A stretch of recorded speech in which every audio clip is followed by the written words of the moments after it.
Welcome back, students. So here, we will talk about five kingdoms. As we were discussing about the classification, how scientists they have classified living organisms into five kingdoms. So here first let's go through what are those five kingdoms. They are actually bacteria, which are prokaryote. It includes bacteria and blue-green algae. Some scientists they have separated this group into two different kingdoms. Then we have Protoctus, algae and protozoans. Protozoans are usually unicellular organisms. Then we have fungi, we have plantae, and then animalia. Other than that, we have virus. So as we are going to discuss each one of the kingdom in detail, I'll tell you why scientists they have kept virus separated, why it is not in one of those five kingdoms. So let's study all of them one by one. In the next slide, I'll show you a pictorial view. Pictorial view easier to understand, where you can see fungi, Protista or Protoctus are the same. Animalia, protozoans, Monera is actually the bacteria. And then we have Plantae. As you can see, that there different characteristics are given. Eukaryotic, as we have already mentioned. Then they are multicellular, asexual and sexual. This is they are talking about reproductions. Then as you can see, there are few terms: heterotrophic, autotrophic. These are what? These are actually type of nutrition. Heterotroph organisms means they are dependent on other organic substances for their nutrition, while autotrophs are those which can actually make their own food, like for example photosynthesis. Plants, they make their own food. So this was just a pictorial view. I'll add this in your documents folder, so you will get a copy of it. So don't worry. As we move on, we will talk about bacteria. There actually I have taken the example of bacteria and cyanobacteria, as you can see in the picture. So here we have unicellular, single-celled or filamentous bacteria. Then what are their characteristics? No nucleus, circular DNA, cell wall present. Okay, what are the important points? As I told you that I'll be telling you about IG, CSE, GCSE, AQA, all these syllabus. So these are the characteristics that you will be required to write in the exam. So you should learn at least two of them. No nucleus, cell wall present, circular DNA. And here you go for 2 marks. Next we have Protoctus. Examples we have taken: algae, protozoans, amoeba, paramecium. As I told you, they are usually unicellular when we are talking about protozoans. Then we have other multicellular organisms, but these are actually simple multicellular, means they are not very complex. So here we have nucleus.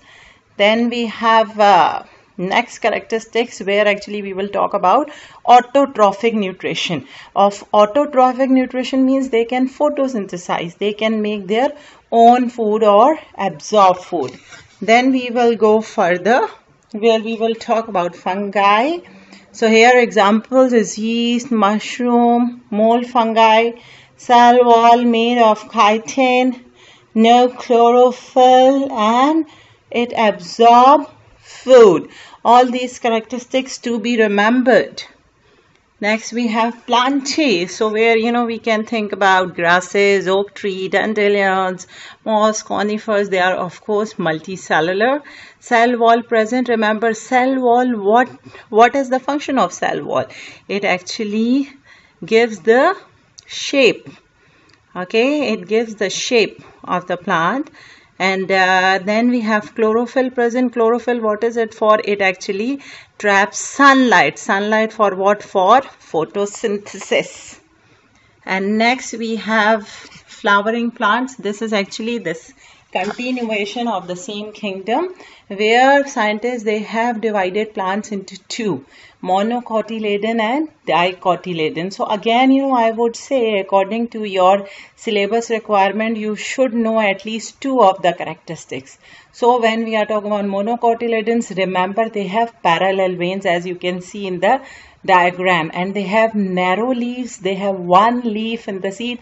Mono means one. So when we are talking about monocotyledons, means they have one leaf. Similarly, when we go to dicotyledons, we will talk about 2 leaves in the seed. Then the veins are branching or network of veins, and they have broad leaves. So do remember these characteristics.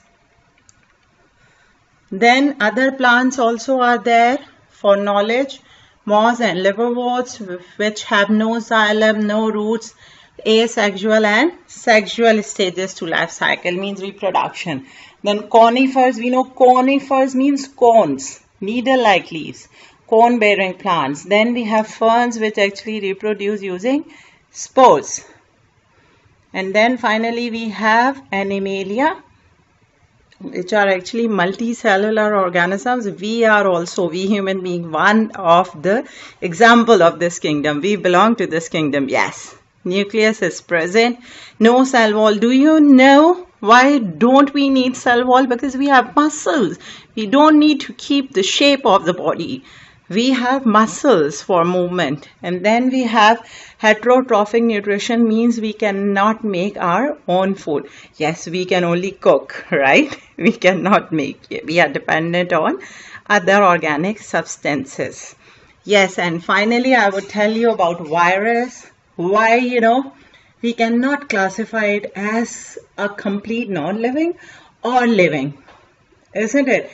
Why? Because it is the smallest, and one more thing, it is parasitic, means it will reproduce inside a host cell. So unless it is introduced to the host, it will not reproduce. That is why scientists, they are still researching on it to be classified it as a living or complete non-living. Then other characteristics is it has protein coat, and then it contains either DNA or RNA strand. All these characteristics to be remembered for our syllabus requirement.